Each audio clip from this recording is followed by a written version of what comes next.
Hello, everybody. Welcome. Good evening. Today is June 11th, 2019 of our Lord Jesus Christ. My name is Alex Bachman. I'm coming to you directly from our studio. And today I have a very important update for you guys with regard to Planet X, a follow-up interview with biblical astronomer and Bible researcher Gill Broussard, who's on the line with me right now. Please visit his website. It's planet7x.net.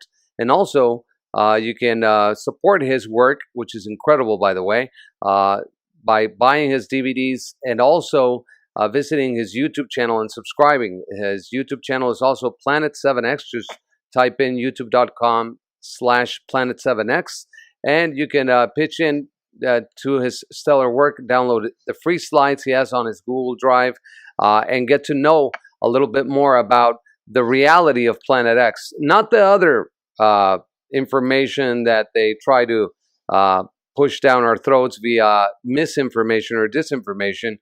No, this is the real deal, people. This is information that you need to know in order to stay involved and take any necessary actions. And I think the weather is already speaking for itself, isn't it, Gill? Welcome to the show. Thank you, Alex. It's a pleasure being here today with you. Well, Gill, there's a lot of information out there that's sometimes not factual, and people tend to get confused. I was also approached by certain people, specifically one person who was saying that he had the location of Planet 7X. He sent me a report with regard to its possible location, and he approached me, gave me this information. I transcribed it from a telephone conversation where they read the supposed official report on the location of Planet 7X or Planet X. This was last year. This supposed information came out of Socorro, New Mexico, the Very Large Array. And I tried to verify my facts as a journalist and try to get down to the bottom of this report. After I transcribed it, I translated it into English and sent it to you. This was back in August of 2018. And I asked you to go through it, go over it, and see if there was the information was factual, it was real, or maybe not. What's your take and assessment on it? Yes, I've received the information you sent me, and carefully examined it. And I even, through astronomy software, he had mentioned the Cassini probe, how it had passed by it during April 13th of 2013, and then that it also came by Jupiter at the same time, around that period of time. Well, Jupiter and this Cassini probe was opposite. They were about 120 degrees out of sync, almost the opposite side of the universe or the solar system. His dates and timing, I can point out another one where he said it was at the edge of the solar system on a given day. I think it was August 9th of 2004. He said it was at the edge of our solar system. Well, it only takes 16 years for it to reach the sun from that, if it was at Pluto's orbit. Okay. And so that meant that it would have arrived here in 2016. So his information right here is not jiving. Not at all. It doesn't follow the typical Kepler's orbital mechanics. Whenever you put it into a model, doesn't match the space probe versus where he's stating the planet was, which Jupiter. So it just doesn't line up. It's all fabricated. It's someone that doesn't know astronomy well enough to. He's a writer, but he's not an astronomer. I can tell you that. Yeah, there's some things that didn't click there. There's a term called Copernicus. Is Copernicus really an astronomical term to measure distances? Not that I'm aware of. Okay. It might be, but it's not that I'm aware of. The most common unit when dealing with large distances is a AU, which is an astronomical unit, which is roughly about 93 million miles. That's the distance between the sun and Earth. Let's say Neptune. Neptune is 30 astronomical units away from the sun. That's about the edge of our solar system, if you use Neptune. and that takes quite a bit of time at present orbital mechanics for it to reach the sun, about 16 years or so. So his information does not jive. It doesn't jive with the known mathematical formulas or orbital mechanics. Well, okay, thank you very much, Gil. There you go. Gil Broussard saying, this information, this report is not real, not factual. There's things there that don't jive. They don't compute, mind you, with regard to stellar mechanics and planetary mechanics of motion and the laws of planetary mechanics that Kepler left us. So basically, we have to just discard this and debunk it. So if anybody by the name of Ruben comes to you and says, I know where Planet X7X or Planet X is, I can point you to it. I'm friends with somebody inside the government that gave me this information. Just please say no, thank you. I know that this information is not factual, but we, as a media organization, need to say these things in order to warn the people, so no other people get harmed or possibly, given false information or false pretenses or under false hopes of finding the location of this elusive Planet X. It's elusive, but the models compute that it's there, don't they, Gil? Yes, the data is overwhelming and it's overlapping, and that's what you need to be able to confirm sightings. If you have multiple sightings from different time periods and the data is overlapping, and modern information from our satellite probes on the orbits of comets being warped and our outer planets being warped out of their normal path, and all of this is pointed to the same area of space south of the universe, which is not polar south. South of the universe is towards Sagittarius. Between so right now we'd be looking at it. We would be scouting the skies between uh, Sagittarius and Capricorn for a glimpse of this object whenever it's ready to show it to us. So that's where the information is pointing us. Well, right now we have Jupiter in opposition, and it's a great moment to watch the night sky and look at Jupiter and all its moons. And you suggested some time ago that people should do a parallax in order to see if there are any perturbations to either Saturn or Jupiter, if it's coming from that sector of space, in order to find possibly its location, right? But that's usually left up to the bigger observatories to better have that equipment that's stationary enough to better do that. But I just put it out there for in case anybody was able to spot anything. I was also saying that we should see Saturn's moons to be warped slightly because it was one of the possibilities whenever it's passing. For it to arrive here, I'm looking at an estimate. Remember, estimate is an estimate; it's not factual yet.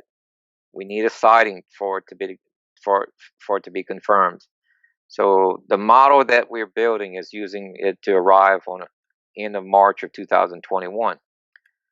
So that gives us where to look in the sky. We're looking for the next time. We expect some pretty big perturbations on Jupiter and Jupiter's moons. That would be February of this next year. Would be when it reaches that orbit there. We'll see it slightly before that. If you're looking for warp it, their orbits to be warped. But that would be the peak. That'd be around February of this next year. So if we see that type of effects, we're already seeing effects in the jet streams of Jupiter, and that's affecting the big storm, the eye, the brown eye, the reddish eye. Mm-hmm. That's on a band of Jupiter. That's been viewed for over 300 years now. It's very, very well known. Well, it's shrinking now because those upper winds are changing, and we're seeing the aurora in the northern part of the planets, Saturn as well as Jupiter, I believe, both of them possibly. It's like a hexagon, pentagon shaped circle it's illuminated. High plasma particles is hitting the planet constantly for it to be energizing that. So we have we have multiple anomalies that we're seeing in our universe. The sun's tilt is off, our moon orbit is slightly stretched, Earth tilt is slightly off, our magnetic field is racing at 12 times its normal rate. Our weather patterns, our jet streams, our volcanic activity, you name it, goes on and on and on. You put all of this together, what would be the contributing factor that could touch all of these realms? And there's only one, an inbound planet. And when you go back and look at where NASA sent the Pioneer and Voyager probes, guess what? It's exactly down the alley that I'm talking about, which is between Sagittarius and Capricorn as its entry coming back in. That's where they sent the Pioneer probes, and you can go read the articles. They were looking for Planet X at the time. In 1999, they went silent because they had instrument contact with it. And what worried them is that it's on Earth's planetary plane. It's on the ecliptic. Well, that means they had to stay quiet until they knew more about it. They've been quiet ever since. And also, they've been also quieting some people that they don't want, people to know or people to talk too much about this. And then what they did, they used a very, very smart way of filling the internet with fake information. So they flooded the internet, YouTube, and everything with fake information with regard to this very important event. And then people just, the people that started researching this maybe 10, 15 years ago got tired of it because they said, there's too much data out there about Planet X, but nothing really points to the real information. What do you want to comment on that? The real information is in the white paper reports of Eastern and Western, the reevaluation of Eastern and Western records of the supernova 1054. This object was viewed for 26 months, 13 months coming in, 13 months out. They had no telescope. This is naked eye observation. This was roughly 960 years ago. They saw it with their naked eye. Normally, you could see a comet maybe for a couple months. If you see one for 2 to 3 months, that's a record breaker. That's something that the average one is only for 2 to 3 days, maybe a couple weeks. They saw this one for 26 months. That takes a very large object to generate that big of light for you to see at such a great distance. Because the more time it takes, the greater the distance away it is for it to still be seen for that time. That places it that you could see it at the orbit of Jupiter at the time that the Asian astronomers saw it. We have the Korean, the Chinese, and the Japanese astronomers of the time that was documenting this. So you have the emperor's astronomers. That's a team of astronomers recording it in the emperor's documents. And if you didn't record something accurately in the emperor's, you lost your head. That's why there was a team of them verifying this. So let's say each one had 10 to 20 astronomers of 3 different countries. That's 60 astronomers proving out that this object was real. And we can go back now. Now we know what we're looking at, and we know that gave us the orbital path of this object. It's roughly around 360-year orbit if it doesn't come close to another planet or run into another object. That's the only thing that changes its course and alters it on the time frame. We found ancient artifacts that people were trying to describe, show the star patterns. You see a solar eclipse. and a crescent moon at the same time.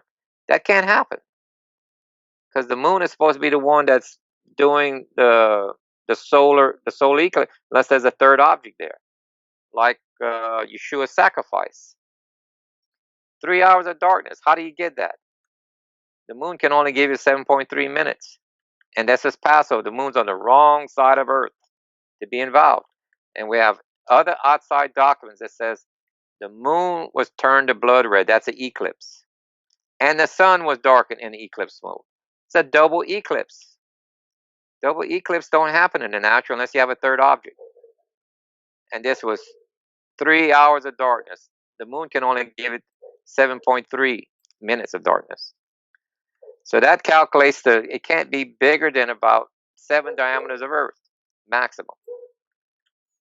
And with the collision that we see that happened to Ceres and made the asteroid belt between Mars and Jupiter, I would say this object is much more metallic than what we would normally think. Therefore, the size would drop down some, anywhere between 2 times the size of Earth to maybe, if it's to 4 times, let's say, somewhere between 2 to 4 times the diameter of Earth, because it's going to be metallic because of the effects that we're seeing at present. The magnetic fields, our own magnetic field is racing at 12 times its rate. The tilt of the sun is different. The tilt of the Earth is different. The moon's orbit is stretched. Our magnetic field is exponentially losing its strength, and it's an exponential growth, and we can see this as it gets closer. This is exactly what we would see with an approaching planet. This is not that far away because our own asteroids that are near Earth, the orbits are being warped. And that's why you see all these fireballs coming into our atmosphere. And we will be very lucky if we don't see one hit the ground in a significant size one, hitting the ground, either hitting a town or hitting a forest, like a Tunguska effect, where thousands of acres were just flattened. Or yeah, that was in Tunguska in Russia. It was 1907, I think, and then you had the one in 2013 at the end of January on the border between Kazakhstan and Russia, Chelyabinsk. The Chelyabinsk event that shattered 3 million windows and injured multiple people. About 1,500 people, yeah. Now, they were lucky. That exploded so high in the atmosphere, the only thing they got was a pressure wave. Keep in mind, these things can explode at any given point of its path. About 40% to 50% explode in the air before they hit the ground. So they were lucky. It exploded high enough where only a pressure wave. If it would have exploded closer to their town, it would have vaporized people, just like an atomic weapon would have been.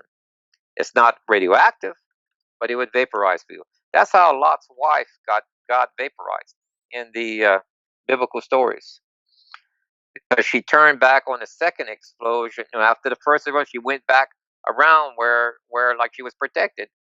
And that when the second one hit the second town, that light was so hot, it just vaporized her. And that's what. And then what's left of her on the rock is her shadow.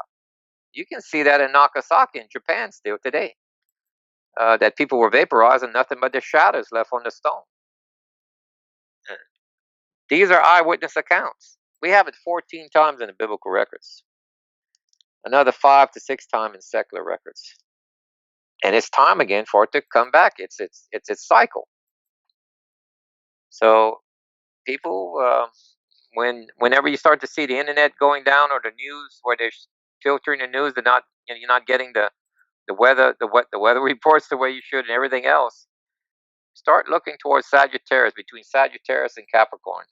If you see a comet there on the ecliptic, well, it's going to be viewed for a good while, probably. If you had perfect skies, you'd see it for 13 months. If they're still hiding it from us, then you may see it only for 8 months, let's say. Anywhere from because the the rabbis in Israel saying that the whole world will see it at the 7th month before it arrives. Well, that's not a normal comet. You don't see things that far out at 7 or 13. That's a planet-sized object. That's the only way you can reflect light all the way from Jupiter and see it with your naked eye all the way to Earth.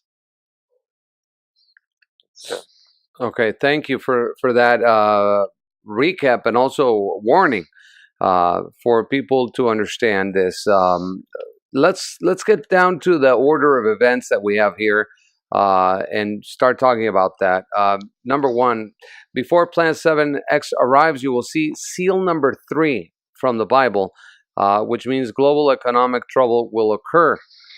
And this is already happening. I mean, the United States has a $20 trillion debt. A lot of the economy, I mean, it's robust, it's growing, but that doesn't mean its debt is getting paid off. And this creating a huge bubble, isn't it? Well, all of the countries have a large phenomenon of debt. Matter of fact, there's probably about 10 to 15 other countries that has even a larger debt than the U.S. per their GDP. Okay, which is the way you rate this. So if trade breaks down, if it continues to have a stalemate, and there's a breakdown, then you're going to see the economy slide. I think this is part of the problem that we see that CO3 is talking about, because we have to see CO3, 4, and 5 happen before the planet arrives. That doesn't mean you don't see the planet. I'm saying before the planet arrives. As long as we didn't see these 3 happening, don't have to worry. But one of the other signs that tells us when we see earthquakes climbing like the birth pains of a woman. Well, we're already seeing that. Oh, absolutely. We've been seeing that. Oh, yeah. We've been seeing that for about 20 years now, and it's been exponential on its growth, and that's exactly what we see with approaching planet. You know, it's interesting that you mentioned earthquakes, which is something that I cover a lot in Spanish. I do a weekly earthquake, volcano, and space weather report. And part of the information that we share with people, the analysis of earthquakes, is that they're getting deeper. A lot of deep earthquakes, a lot of earthquakes happening inside the mantle of Earth now, not on the lithosphere, but inside the asthenosphere, which is the upper mantle. And this is affecting this is, well, basically evidence of deep focus earthquakes that are certainly being triggered by the mantle, the core, the outer core of Earth, possibly shooting plasma towards the lithosphere and creating these circuits of tremendous energy, like lightning bolts. So they're massive, going through the mantle probably and hitting the lithosphere until something gives, and then we have like the problems in the ionosphere, which is collapsing. We have serious threats right now to our species because of weather changes and because of that which you are mentioning that is perturbing the rest of the system. Right. One of the scariest points that, remember, I can't tell you, I don't know the year that this thing is going to, we need a sighting. But one of the things that really is a little scary is at the rate that we're losing our magnetic field, which is protecting Earth. That number is scary. Now, they said that Earth was at its strongest in 1850. Okay.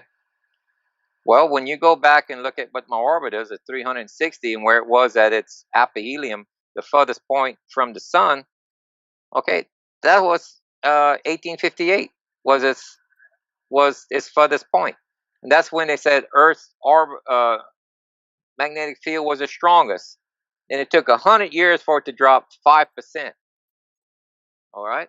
Then another 50 years before it dropped another 5%. As time is cut in half, we're losing another 5%. After that, it was another 25 years, and we lost another 5%. Another 12 years, we lost 5. Another 7, we lost 5. But this is exactly the math that you would see with the magnetic field, not gravity, because gravity doesn't have a large uh, gravity is not the ruling force of the universe anymore. The physicists have it correct. It's magnetic fields. And this is the exact same formula. That means if you continue with what they showed us on the data, well, we run out of the magnetic field just around 2021. This happens to be the same time period that the Bible talks about. We're supposed to be in Jacob's trouble. The globalists and Islam plotted against the seed of Jacob. This is what you saw in 9/11 and in 2001.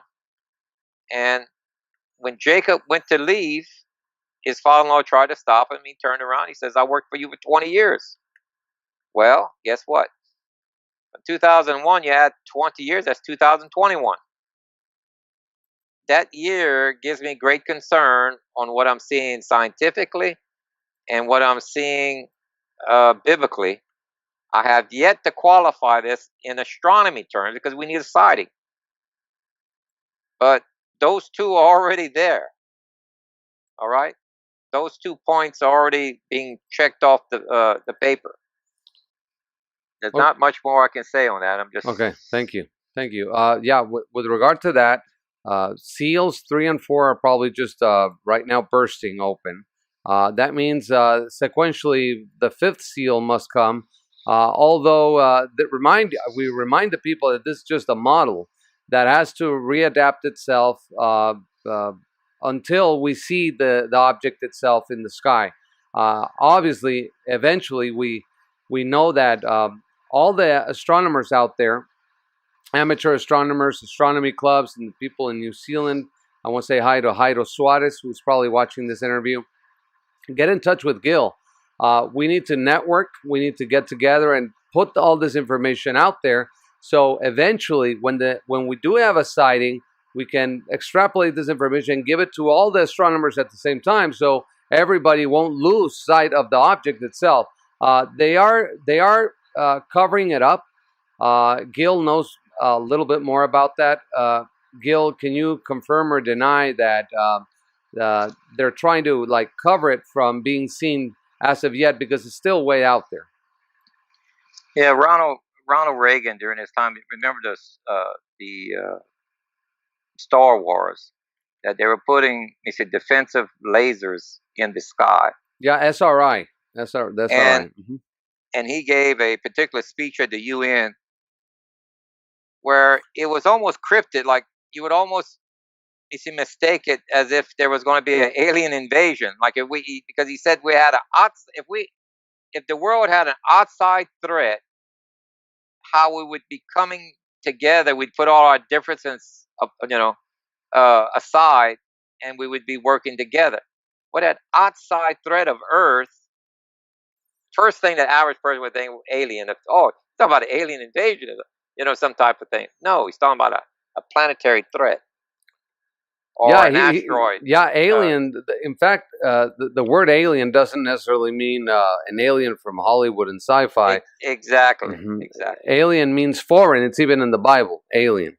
Exactly. Mm-hmm. Lasers can do multiple things. It can shoot down ICBM. It can target buildings and people on Earth. It can put a hologram to where you think something is real in front of you.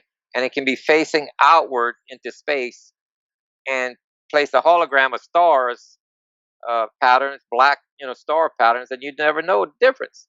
You can go get right now, you can go look on Amazon, or any of these places you shop at, and look at the latest projector screens for presentations. Okay? They're laser projectors. They don't use a bulb anymore. And they project everything that you're presenting, or like a TV screen, on just about anything you want. Well, just think a little bit bigger. They got them in space. The only thing you have to do is stop that little dot of light from you seeing it from Earth. It's big. It's big when it's close, But when we're looking at space, the only thing you see is a dot of light. And if it's far enough out there, it's not even a light. It's just a gray haze. That's the only thing that I can see, because we have all the physical effects of an approaching planet. Because it's not global warming. Last time I checked, there's no cars on Mars or Jupiter. Why are they being affected? Okay, the only thing that can affect the orbits of planets is another orbital body. That's how we found the last 3 planets in our system, because of the effects of it, of the prior one. You know, we have a unknown body that, which is known throughout history, which it was coined as Planet X, and it still is. This is it, and it's listed in the Bible as the fiery dragon of old. That's the old term for a comet throughout Asia. Israel is in Asia. And some of the European countries call it a fiery sword. Oh, there's a lot of terms for it. They call it Yes.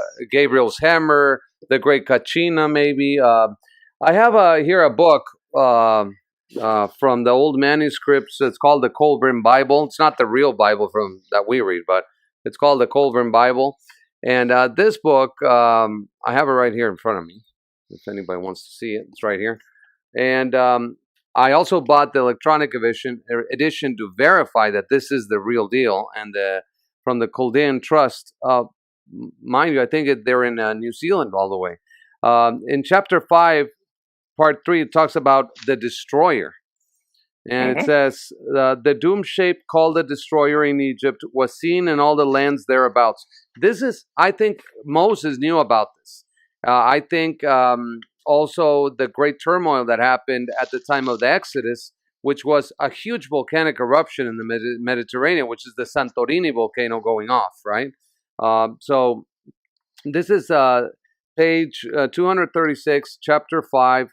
It says part 3, the doom shape called the destroyer in Egypt was seen in all the lands thereabouts. In color, it was bright and fiery in appearance, changing and unstable. It twisted about itself like a coil, like water bubbling into a pool from an underground supply.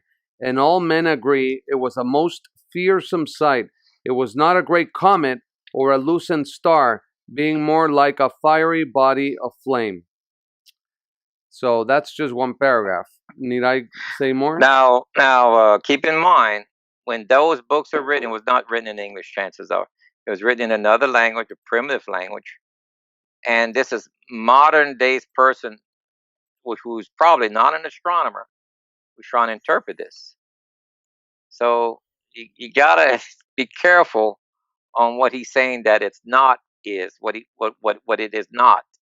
Be careful about that, because you couldn't read English just 300 years ago. Right. If you were to look at it English. You know? Yeah, I agree with that, because there are some things here that obviously the vocabulary is more well refined. They probably retranslated it from the older texts. Supposedly, Marshall Masters, who brought this out originally back in the first decade of the 2000s, was all over this and published this with permission from the Chaldean Trust, supposedly. And but it's very interesting nonetheless that not so the wording, but the how would they, if this is not true, let's just say the translation is not accurate, why would they write like 1,000 pages of manuscripts of old stories of lore from the Celts and also from the Egyptians, pointing also to this great turmoil that they already lived, and that we as a society would end up living psychically. And they are even, in this book, I've gone through some of it, they've warned humanity of the changes in society that would point to the collapse of our world.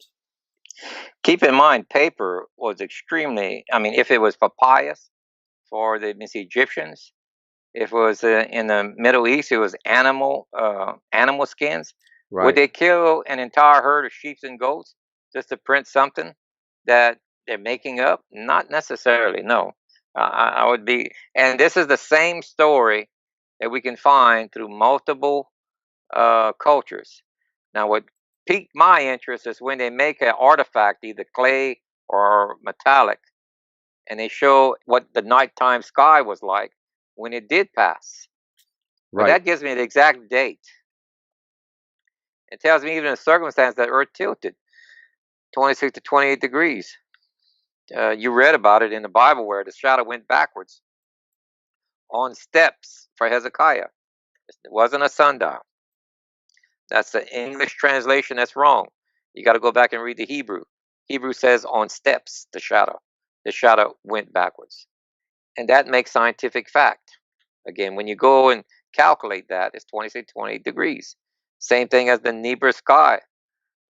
We have about 4 artifacts. One of them's out of Egypt. One of them's out of Nineveh. One of them's out of Germany. One's out of China. I might be skipping one. But they didn't know each other. And they got 4 different time periods talking about the same object. Same object. So, but so this is evidence. That is covered up. Yeah, this is evidence, right? These are Hard real evidence. hard evidence. Hard evidence. Right. Prima facie. Okay. Okay. And then we got white paper reports that are about 900 years ago. Hard evidence. Because when you start to plot it on software, they're not making it up. It follows the sequence and the points that that the model shows you would be seeing as they describe it. So we can confirm what their sightings are from the software, exactly where they were standing. They were standing at the palaces, at their astronomy base. We know the capitals at that time of those 3 countries.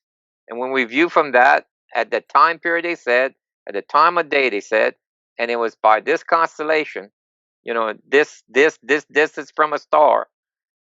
That's exactly what we see. And when we build the model, it's catching all of their sightings. We don't have to change the model any. The same 150 day distance between entry and exit on Earth's planetary plane. When we draw that model out, we don't have to edit it at all. It matches exactly what they're seeing. That means we got the orbit correct. So we have the perihelion of Planet X already extrapolated from all these sightings. These are astronomical sightings. People saw it for at least 3 countries in Asia. Saw the object traverse the sky. It's not a supernova. It's not Sagittarius A, beaming out. It's not an explosion. It's not a pulsar, whatever. This really is an object that moved through the sky and was seen. And it's on a white paper. It's on an astronomical white paper because people tend to just dismiss anything. Right. This is not a mini solar system like some people are saying. This object probably has moons with it, between 6 to 7 moons with it, according to the legends and the data.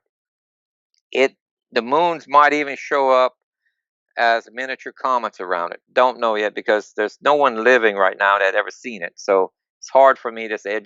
We have 7 little smaller objects around it. The object that made the eclipse for 3 hours can't be greater than 7 diameters larger than it can't be, because that's beyond the shadow range. So it's smaller than that. So it's anywhere between 2 times the diameter of Earth. Or I'd say maybe around 4, between 2 and 4 times the diameter of Earth, if it's metallic, because it destroyed that planet and it kept going. It slowed it down, but it survived. So so it's super dense. It's probably the second densest object in the solar system. From what you're saying, it's super compressed, and but it's not a sun, right? Like they used to say, that Planet X researchers back in the day that defended the Zacharias-Sitchin model, saying that it's you see, if it passes near the orbit of Mercury, about the sun. Remember, Venus is so hot on the surface that lead should melt. Okay, so we're passing even many times closer. This object's passing near the orbit of Mercury. Okay, that's how close it is to the sun when it comes back around. If it has any type of volatiles, anything that could burn, I'm not talking about trees, okay, not but if in any type of chemical composite, it would gas out from its. Remember when Earth is in a volcanic rupture, you have methane that comes out from our core. Okay, well, if this thing may have a core that has methane also, and it would be gases, that would be the fire that you're seeing in or reading out of that document. You see? But is it a sun? No, it's not a sun. Okay? Because if this would have been the pull of a sun is so great, and if it got so close that it tilted us, and according to the objects that they drew on where it was, we wouldn't be having this conversation if it passed once by us. This is not a sun, but it is a planet like a planet-sized comet, or comet-sized planet instead, and it's going to get close enough where we will see probably some surface details. This is the Bible calls this the worst event in all of Earth's history. That's not my comment. That's the biblical comment. Noah's flood is not the worst. This next time it passes. Remember, it passed about 6 times since Yeshua's sacrifice. And this was the book of Revelation was written in 2,000 years ago. He didn't say anything about these other 5 or 6 times that it passed. It says, when you see Israel formed in one day, that generation shall not die out before all is fulfilled. Well, that generation, that Holocaust generation, is getting pretty old right now. And he says, when you see earthquakes climbing like the pains of a woman giving birth, know that it is approaching. It definitely is approaching. Using astronomy data and what we're seeing, geological data and magnetic readings on the Earth's poles and everything, without a doubt, when you put this data together, it's an outside force that is affecting us. Well, yeah, nothing would explain the changes that we're seeing throughout the whole system. I mean, if it were just the magnetic field weakening, then you would say, well, maybe we're going into a polar flip, magnetically speaking. Right. The head of the European Space Agency, Rune Fluberhagen, also confirmed, yeah, we're going into a pole flip. NASA confirms. First, they tried to deny it, and then Berkeley came out and said, yeah, in less than 80 years, the magnetic poles of Earth are going to flip. Now, guess where they're going to join? Probably somewhere in the Indian Ocean near the Gulf of Bengal off India, on the eastern side of India. So the thing here, I don't know, if we go to a full reversal, right? Go ahead. Yeah, I would disagree with the study because they're not studying the planet and its effects. Everything is an exponential growth as the distance is cut in half. You have another 5% loss. Now, the way that our magnetic field flips, and I'm talking about not the geographic poles, I'm talking about the magnetic poles, is when this planet gets close enough and you have a plasma discharge between the 2 planets, like 2 capacitors. You get this 30-mile wide lightning bolt hitting the Earth multiple times. Every time it's going to hit, your magnetic field will swap. We have streams of lava out of a little vent that were just pouring out slowly, and that magnetic lava, that lava rock has a magnetic signature that shows Earth magnetic field flips 7 times, between 5 to 7 times. Now you can't get hundreds of thousands of years with a lava vent, pushing out a lava coming out of it. No. This is a lightning bolt hitting Earth so large that it swaps our magnetic field. If you hit a magnet with a lightning bolt, the magnetic field switches. Okay? So we have marks on Earth that shows Earth has been hit before in the past by very large lightning bolts, 30 miles wide. There's one in Africa. It's called the Eye of the Sahara. So Now, there's another theory out there, Gil, that I do have to focus on here and share with you. The idea that maybe the sun is going to have a micronova, or it could have like a mini explosion, not as big as a nova, but enough to rattle us that much that sends debris our way, and that provokes a massive extinction level event on Earth that dovetails perfectly with the Planet X model, by the way. I'm not saying it is, but some academics have just suggested, like Robert Schoch out of Boston University, he's an academic there. He's the guy who said that the Sphinx is more than 10,000 years old. And also another temple structure on the border with Syria and Turkey, I forget the name right now, Gebel Tepe, I think it is. It's 12,000 years. That's Tiwanaku. He's suggesting that maybe a solar event had to do with it. What I'm saying is maybe both of them. Maybe as X comes in, it triggers the sun, and the sun does have also a significant explosion that affects the whole system. But the Planet X weakening at this exponential rate is just a heads up that we're going right into this right now. Yeah, you have to go back to what his study is based on. It's not based on the sun. His study is based on the extinction, multiple extinction levels of life on Earth. Like the dinosaurs, multiple times, so on and so on. You see, so he's trying to come up with what did it. It was this planet that did it. Okay, when Earth tilts and tidal waves come across the shores, or meteors hit one side of the Earth and it burns up the vegetation. Only, remember this. Just read your Bible on the Book of Revelation, and believe those numbers that it's giving us. There are phenomenal numbers. I mean, remember this ushers in the Messiah coming in. And there's going to be a remnant that's brought to a place in the wilderness, in a place of safety.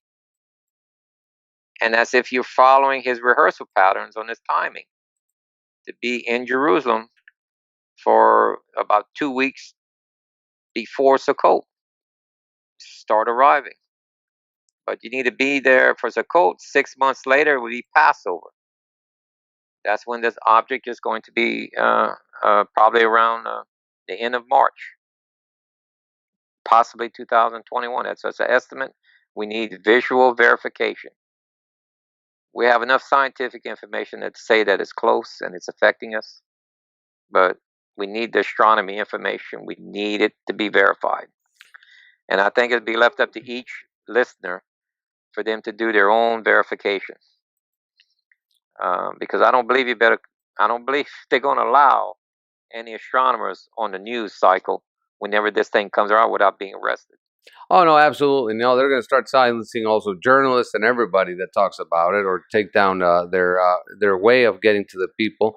The thing here is that just on the serious note, for the serious people that are really researching this, it's very important that you contact Gill Broussard so you can get his contact information and set up the networking necessary, because if the internet does shut down, and we know that it will because they did something really weird with it some months ago, where they partially shut down the main YouTube servers.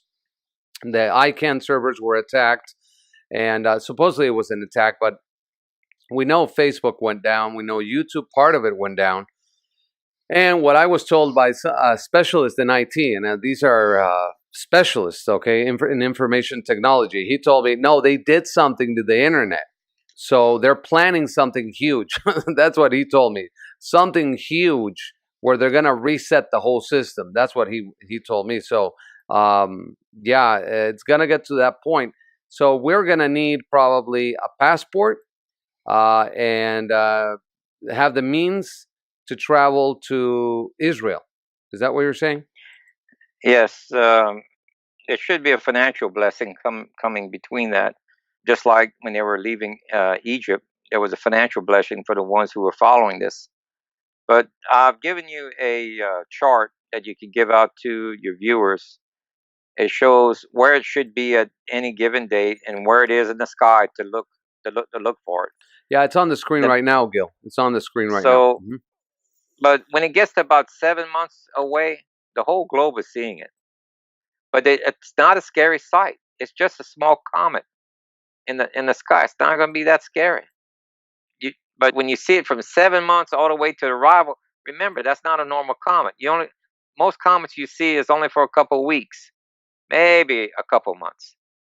You want to see this one for 7 months, and if you're lucky to see it, which I don't think we will be, the way the Chinese saw it, that was 13 months before it arrived. Just make sure your viewers get this chart. That's their guide. They can use the same guide no matter what year it is. It's going to have the same pattern, the same time frame roughly. Okay, it can't be more than 2 weeks off for any given year. Well, So this is very important. So people know that this is an estimate. It's a chart, a model based on all the extrapolated data and the huge amount of research that Gill has already done in order to extrapolate this and put it into a graphic model so you can understand how this is going to be playing out. So yeah, thank you. That's very important. because I believe we're pretty much all on our own. I believe at that point in time, you have to do what you're supposed to be doing, what you're supposed to do. Show up for Jerusalem at the right time. That's 2 to 3 weeks before Sukkot. Bring a tent because there's not going to be enough tents. There's not going to be enough hotel rooms. Bring your supplies you need as far as cooking utensils, pot, stuff that you would camp with. Think of it like you're going camping because it's going to be because the buildings are not going to be safe globally. Buildings are not going to be safe. Matter of fact, when wormwood collides with the Earth, which is 5 months later, it says every wall is either cracked or crumbled globally. And from my estimates, and I might be a little bit off, I expect it to be at least a magnitude 14 when that thing hits Earth, for it to be able to crack every wall on Earth. Okay, cracked or crumbled. If you're closer to it, well, there ain't gonna be much of a wall. If you're on the opposite side of Earth, it'd be cracked probably. But it says every wall on Earth is either cracked or crumbled.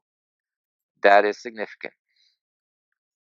So we're going to be hit by multiple asteroids besides Planet X. Is that what you're saying?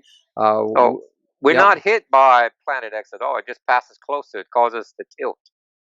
Okay. Right, exactly. We run into the debris field that's trailing behind it. Earth collides with the debris field, which is asteroids, and it takes about an hour to cross that.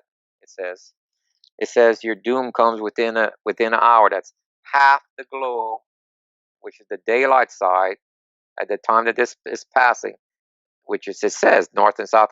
It says a third of the trees, third of the grass, third of the rivers. Rivers is fresh water. He didn't Hebrew at that time didn't have the word continental crust, but he just described it. So what half of the globe is 1/3 of continental crust? That is North and South America. North and South America is not mentioned throughout the rest of prophecies after that. But not population-wise, is that correct? It's just 1/3 of the continental structure of it? Mm-hmm. Yep, and whoever's living at that time is going to be wishing death for 5 months. 5 months is the second event. We run into the second debris field. Okay, that's when wormwood hits the Earth, and that finishes off North and South America. Now, this is at the time when our planet is going to stop rotating. Is that correct? When before it arrives, like the last 3 days before it crosses the Earth's path, Earth is entering into the plasma tail. The tail is not in front of it. The tail is at an angle. The tail points opposite of the sun. So it points ahead of us. It points where Earth is going into the plasma tail. And that causes us to slow down by 12 hours on our rotation. If it wouldn't do that, we would collide with it. That's why that mechanism is in there. It performs a miracle of the Antichrist. He would claim that he's changing the rotation of the Earth, and I that see. he's saving the Middle East, because the Middle East is supposed to be the side that points towards the sun. But there's a 12-hour delay in Earth's rotation, and the forward speed is slowed down. And this thing just passes by us. Then we go into the meteor shower behind it. And that causes the destruction of the 1/3 of the continental crust that he's described. That's North and South America.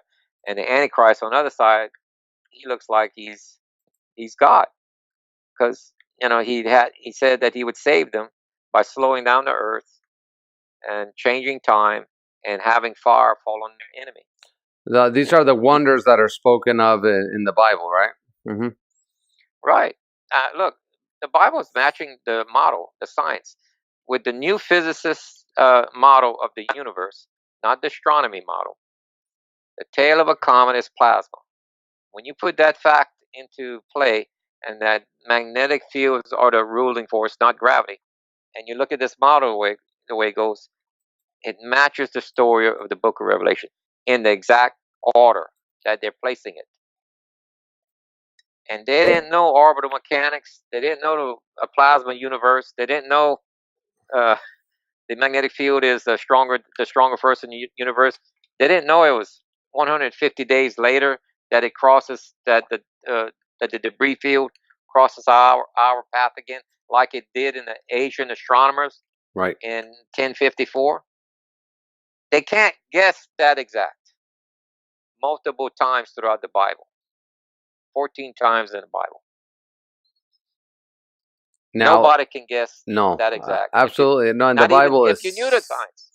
No, and just to imagine that the Bible is precise in its times, in days or years or weeks, and we don't pay attention to those signs. That's why in the Pentagon they have a specific room, I'm told, where they just study the Bible. That's all they do, study the Bible. Because they know that it's in the Bible. All the keys to time. Isaac Newton was obsessed with the Bible too. And he even wrote a book about the history of civilization. But inside it, he knew that the key to time itself was embedded inside the book of Revelation and the book of Daniel.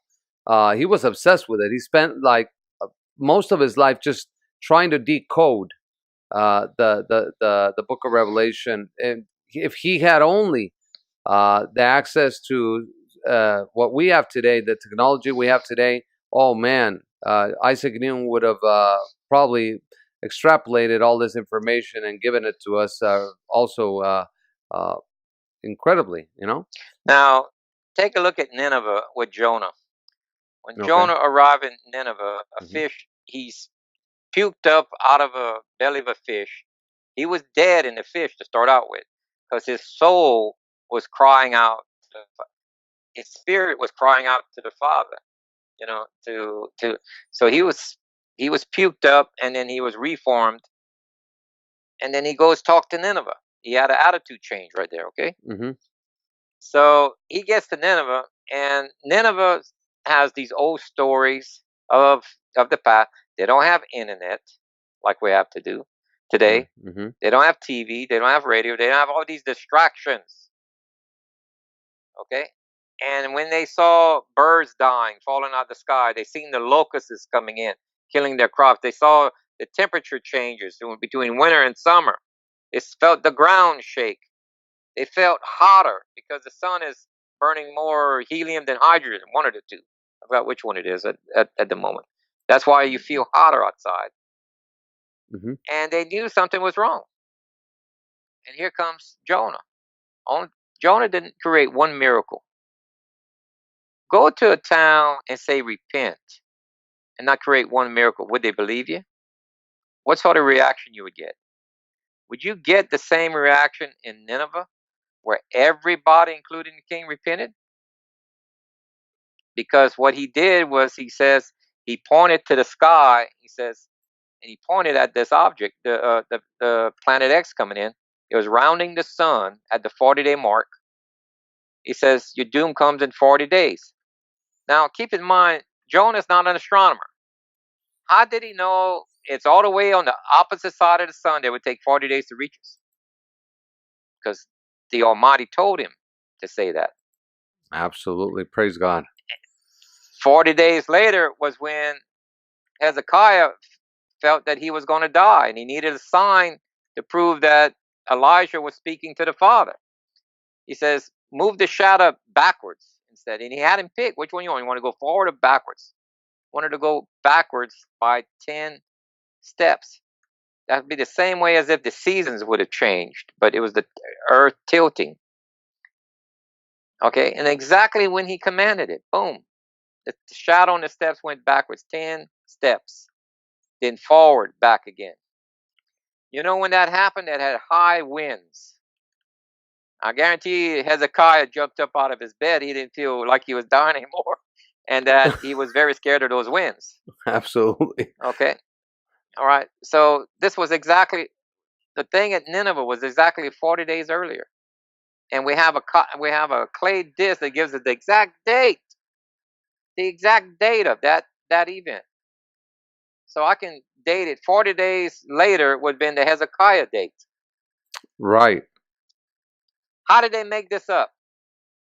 No, Get the right star pattern on the disc, showing the object, and also call out this is 40 days before it arrives, and time it with Hezekiah, which he's in Nineveh and they're not communicating. They don't have internet. And 150 days later, on the second event, an army that was going to invade Jerusalem the following day dies at night because of the meteor shower that hit them at night. There was comments that they believe it was micro meteors, like bullets, that killed them. Only the king survived. And on your slide, you have King Hezekiah's royal seal right there. I mean, it's amazing. It's the winged disc.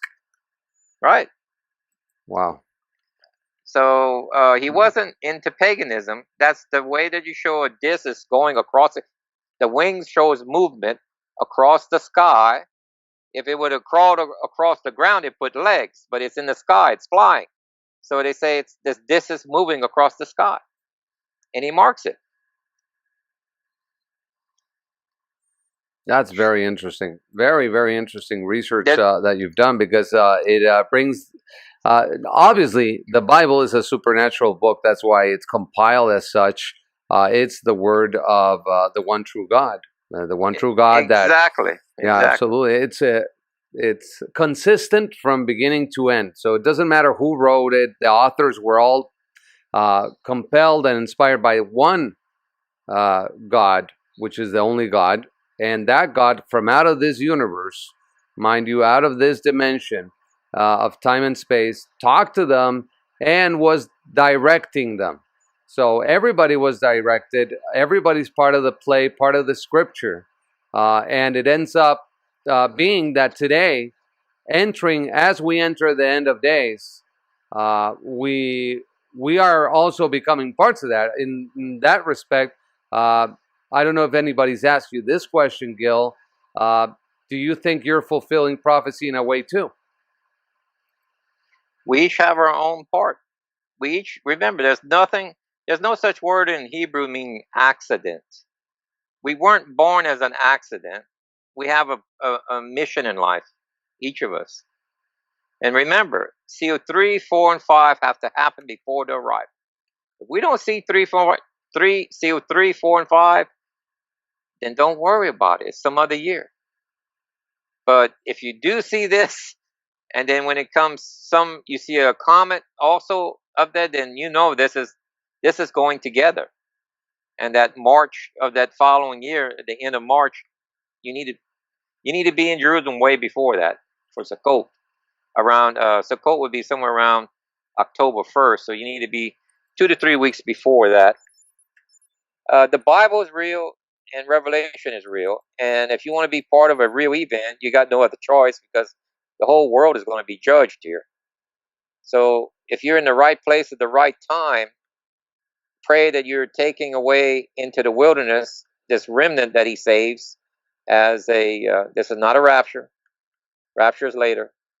This is a taking away of a remnant into the wilderness that his bride and his bridemaid says it's like a wedding. And they are protected for 3.5 years during that great tribulation period. I think you better take his words a lot more serious than what some of these churches have been telling you. Yeah, these churches, they just do these worship sessions, and they just supposedly, do this rock and roll show, singing to God, which is okay, but they don't go into the deep things that are happening right now in the world. Just look at what's happening around Israel, what's happening between Iran and Iraq. They're about to go to war again. The United States is also, sending 120,000 troops to the region, and Iran is also threatening to attack. Russia is threatening to attack also the United States. There was a little skirmish just recently in the Philippine Sea between a cruiser, a destroyer of the United States, and the Russians. They almost collided in the Philippine Sea. I mean, things are already beginning to escalate. Also in the geopolitical arena, socially, society is just collapsing. There is no more family unit left. It's all post-modern secularism. It's also Satanism. Overtly, yeah, they are overtly pushing the Satanist agenda all over the place. And for those who have eyes to see and ears to hear and a heart to really feel what is happening, I think the day of the Lord is at hand. I don't know what you think. We can't open eyes, me and you. We don't have that ability. Only the Father opens and closes eyes and ears. Okay? It says that. He chooses who he wishes to open the eyes. And we can deliver, we are delivery boys, okay? We are delivering the information, but we have no ability to open it. That comes from the Almighty himself in prayer. If people pray, he opens your eyes and he shows it to you. Then it makes sense. But if you don't, well, that's why the scariest word in the Bible says remnant. Just like there was only 8 on Noah's flood. Right. Well, it's going to be more than 8 this time because the population is larger. We have more people on Earth today than has ever lived throughout history. If you add up all the people throughout history, we have more people on Earth today than everybody that ever existed. This is called the Greater Exodus. If you look it up in the Bible, you'll find it. That means there was a minor one. The minor one was coming out of Egypt. That was a few million they calculated. Well, this remnant that goes into the desert is about that. If you show up. Because he says to show up. If you go read, it says the Yahovah, which is the Father's name, says, these are my covenants and feasts, and you will follow them forever. They're not the feasts of the Jews.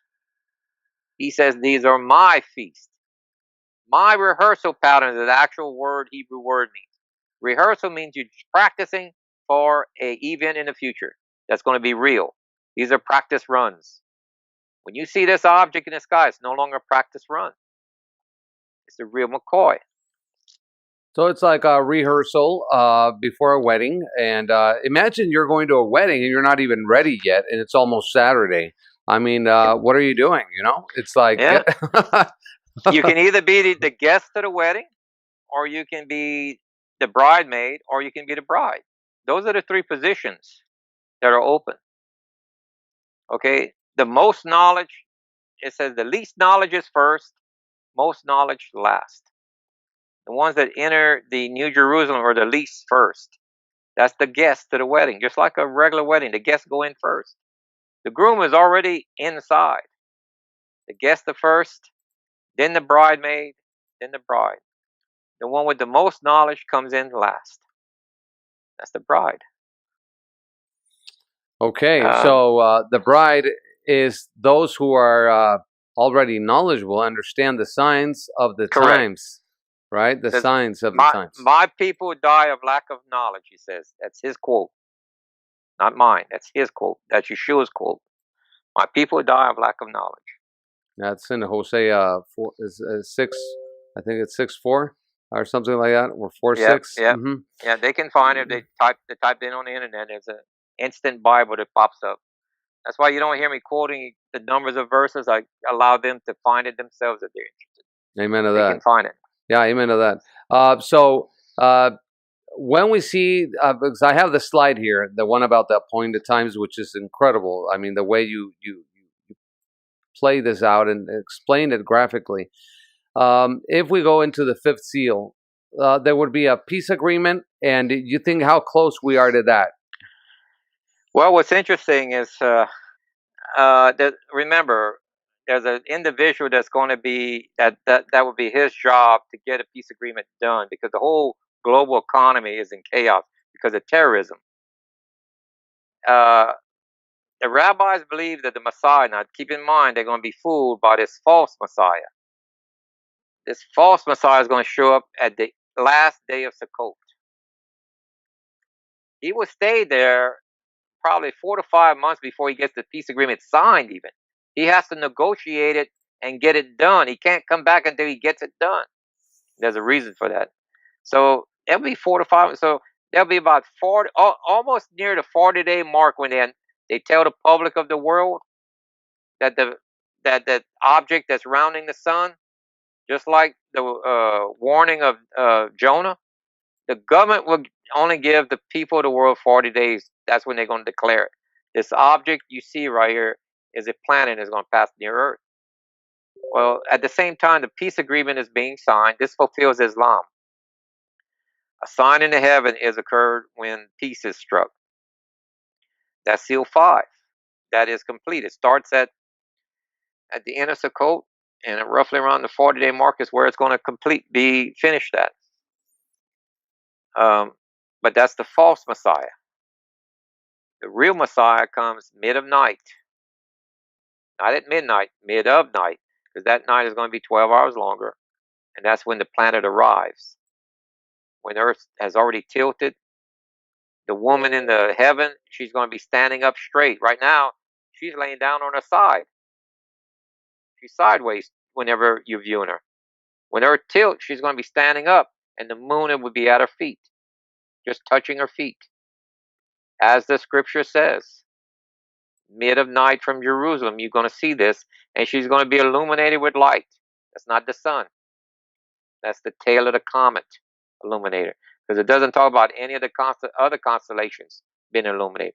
Only Virgo is illuminated. Okay, so obviously the model that you have, you've been adapting it to how the events have been advancing or advancing prophetically, but it's very difficult to know the exact year, mind you. But the signs that you mentioned about Virgo and the alignment, this already happened back in September 2017, and everybody thought, what? Yeah. I'm sorry, but we thought it was the event, right? That would announce all this. Go ahead. Not me, because that's the occult way of looking at the stars. Okay, September, you're looking at the sun, and what's behind the sun is the constellation. That's the zodiac. That's the occult version. The Mezarah, which is the Hebrew way, you look the opposite way. You look at the nighttime sky and the constellation behind what you're looking at, not the sun. That word helios means illuminated body. It could be the sun, but not in an occult way. No. In a Mezarah way, that means the nighttime sky. And that means the object that's illuminating Virgo, because the sun illuminates Virgo every year. So that doesn't give you a specific time. There's only 2 times the moon is at the foot of Virgo with a possibility. It was 2016 in 2021. Sorry, 2016. Yeah, I was thinking 2017. It was 2016, right? Right. Then it'll take another 93 years before the cycle of the moon, because the moon is tilted, and it takes I think it's 18.6 or 16. Yeah, 18.6 year for that tilt to come back all the way around. Okay, and because of that 0.6, it doesn't come back where it needs to be. It takes another multiple times, 93 years, before the moon will place itself exactly touching the foot of Virgo. 3.5 days after Passover, because the two witnesses show up for Passover, and we have a private meeting for 3 days with them, because there's no TV or radios working, because we're in the tail of the plasma. All generators are turned off globally. All electronics are turned off. Private meeting with the two witnesses. Then Yeshua shows up mid of night. So there's gonna be a probable taking away of the remnant during the entry of the mid tribulation. Yeah. No, tribulation is exactly 3.5 years. That's at the beginning of the tribulation. The remnant. See, the bride and the bridemaid, he's not going to put his bride through tribulation. She's going into a place in the wilderness for 1,260 days, it says. Well, that's Okay, the yeah. exact same length as the 3.5 years of the Great Tribulation. The tribulation is not 7 years, it's 3.5. The time period of Jacob's trouble is 20 years up to the Great Tribulation. Then it's 3.5 years of the Great Tribulation. And then there's the 1 year of marriage, where the seven bowl judgment is only on the Antichrist. And there's a celebration in heaven for the wedding for that last 1 year. Hebrew groom cannot go to war until 1 year of marriage. Then he comes back down and he defeats the Antichrist. But during that 1 year, remember, the seven bowl judgment doesn't give you a time frame. You have to know the Hebrew customs. The groom cannot go to war for 1 year. So that's when the seven bowl judgments are done. Only on the wicked and the ones on the earth, the Antichrist. So the macro model and the micro model are all precise in their scope and the astronomy, yeah, and all of this.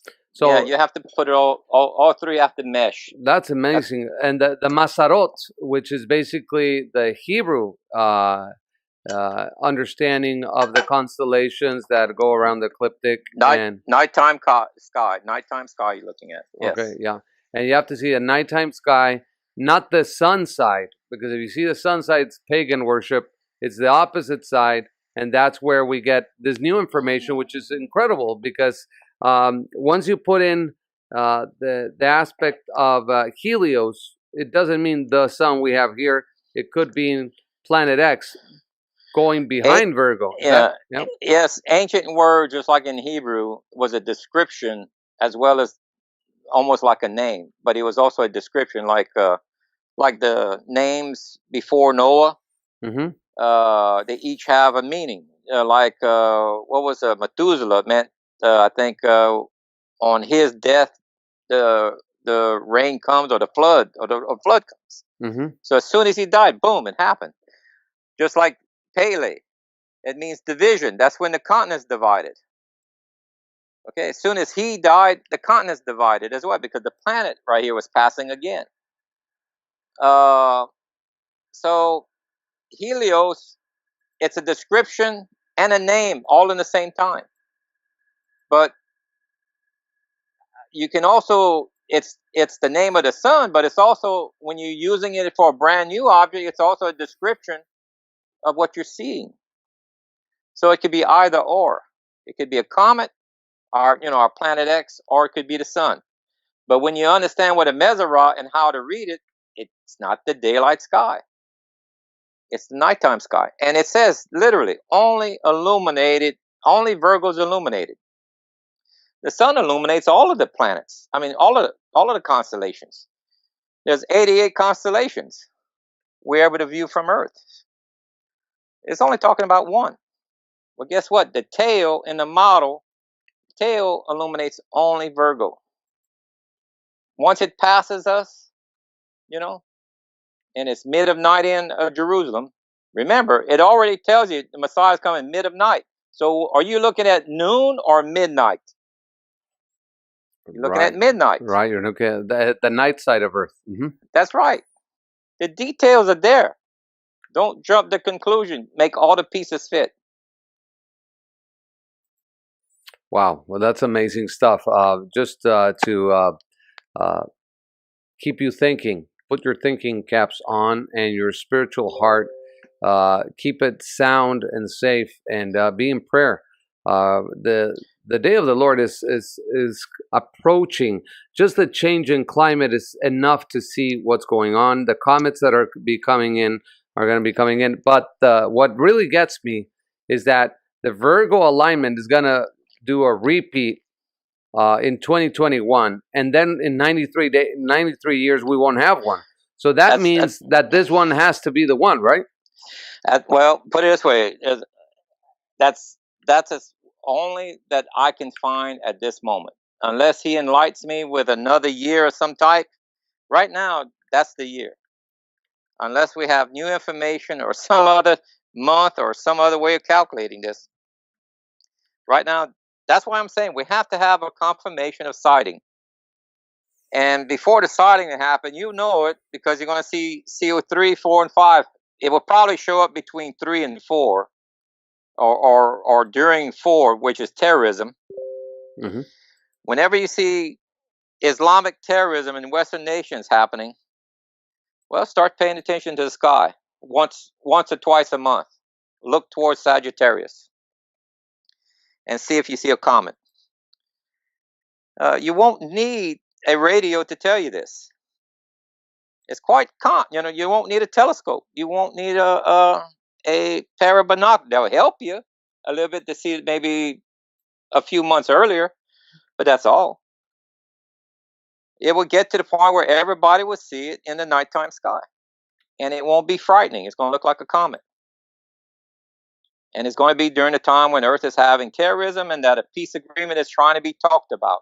It'll take 4 to 5 months before they can get the peace agreement agreed upon and signed during this terrorism phase. The guy that's going to get the credit for signing that peace agreement, and he gets the credit. That's our verification that he is the Antichrist. Oh, absolutely. That 7-year peace agreement that's coming. Yes, and he'll break that peace agreement midway. That's a 40-day battle. That's the battle just before just before the rapture occurs. The 2 witnesses die. That's when Islam stops. They celebrate the death of the 2 prophets, and that gives time for that remnant, another remnant that survived the Holocaust that's going on in Israel. The northern 3/4 of Israel is going to be lost. It's going to be hand-to-hand combat. Their planes and tanks won't do them any good because it's hand-to-hand in cities. They would be pushed to the desert, a small remnant. They will fall to their knees. They'll pray to the Father to send the Messiah. And 3 days later, the dead are first, which means the 2 witnesses rise up and the rest of the dead follow them. Then what living is left goes up. They're the guests to the wedding. Then the other remnant, the bridemaid, is next. And then the bride. And there's a celebration in